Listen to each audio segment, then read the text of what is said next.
नमस्कार। आज एक बहुत ही दिलचस्प सफर पर निकलते हैं।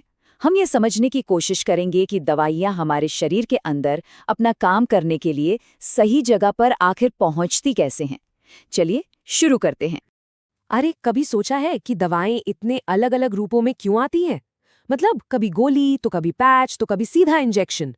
हर एक के पीछे एक खास मकसद होता है और आज हम इसी के पीछे का विज्ञान समझेंगे।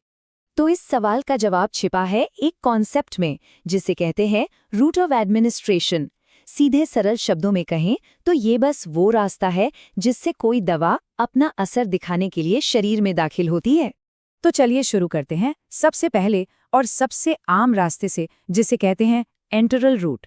इसे हम अपने पाचन तंत्र का एक सुपर हाईवे भी कह सकते हैं। अब इसमें सबसे जाना पहचाना है ओरल रूट, यानी मुंह से दवा लेना।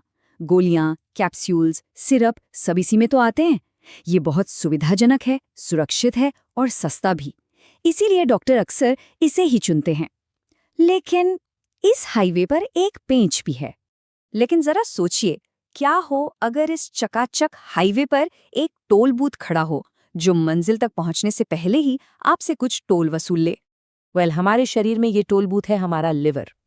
होता क्या है कि जब हम कोई दवा मुंह से लेते हैं तो वो खून में पूरी तरह से मिलने से पहले सीधा लिवर से होके गुजरती है, और लिवर वो दवा के एक हिस्से को तोड़ फोड़ देता है, यानी मेटाबोलाइज कर देता है।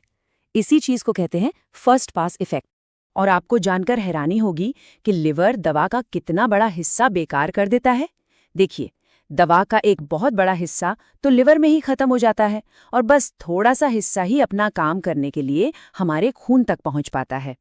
तो भाई, ये स्टोल बूथ वाली प्रॉब्लम का सल्यूशन क्या है? इसका जवाब है पेरेंट्रल रूट। इसे समझिए शरीर की एक्सप्रेस लेन, जो लिवर वाले टोल को पूरी तरह से बाईपास कर जाती है। तो ये एक्सप्रेस लेन कितनी तेज है? चलिए सीधे सीधे तुलना करते हैं। देखिए, जहां ओरल रूट का असर धीरे धीरे होता है, वहीं आईवी यानी नस में इंजेक्शन लगाते ही तुरंत एक्शन शुरू। ऐसा क्यों? क्योंकि आईवी रूट में बायो अवेलेबिलिटी होती है पूरे 100%। मतलब पूरी की पूरी दवा सीधे खून में पहुंचती है, लिवर का कोई चक्कर ही नहीं। इसीलिए तो इमरजेंसी में हमेशा आईवी ही लगाया जाता है। ये चार्ट तो पूरी कहानी ही बयां कर रहा है। खून तक पहुंचने की रेस में देखिए कौन जीतता है। आईवी सबसे तेज, एकदम बिजली की तरह। उसके बाद आता है आईएम, यानी मांसपेशियों में इंजेक्शन, और सबसे पीछे रह जाता है हमारा ओरल रूट। अब समझ आया कि जब फटाफट असर चाहिए होता है तो इंजेक्शन ही क्यों बेस्ट है। इसका एक जबरदस्त रियल लाइफ उदाहरण है इंसुलिन। इंसुलिन हमेशा इंजेक्शन से ही क्यों दिया जाता है?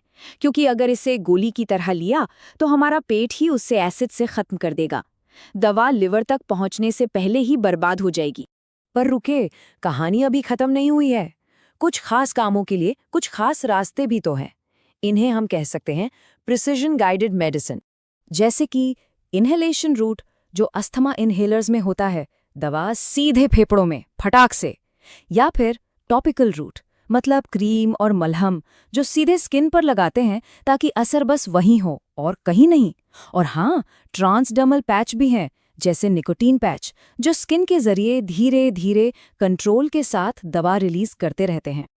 तो भाई, जब इतने सारे ऑप्शन हैं तो डॉक्टर कैसे तय करते हैं कि कौन सा रास्ता सही है? चलिए इस आखिरी फैसले के पीछे की सोच को समझते हैं। देखिए, प्रोफेशनल्स के पास एक तरह की चेकलिस्ट होती है। वो सोचते हैं, अच्छा, दवा का असर कितनी जल्दी चाहिए, दवा खुद कैसी है, उसके गुण क्या हैं, असर शरीर के किस खास हिस्से पर चाहिए, और हाँ, मरीज की हालत कैसी है, वो होश में है या बेहोश, उसकी उम्र क्या है। ये सब बातें बहुत मायने रखती हैं। तो कुल मिलाकर बात यह है कि सही रास्ते को चुनना ही ये तय करता है कि दवा कितनी तेजी से, कितने असरदार तरीके से और कितनी सुरक्षित तरह से काम करेगी। सच कहूं तो ये मरीज की देखभाल में लिए जाने वाले सबसे जरूरी फैसलों में से एक है। तो अगली बार जब कोई दवा लिखी जाए तो जरा उसके रूट ऑफ एडमिनिस्ट्रेशन पर गौर कीजिएगा। वो रास्ता आपको उस दवा के काम और उससे पूरा करने की पूरी स्ट्रैटेजी के बारे में बहुत कुछ बता देगा। इस पर सोचिएगा जरूर।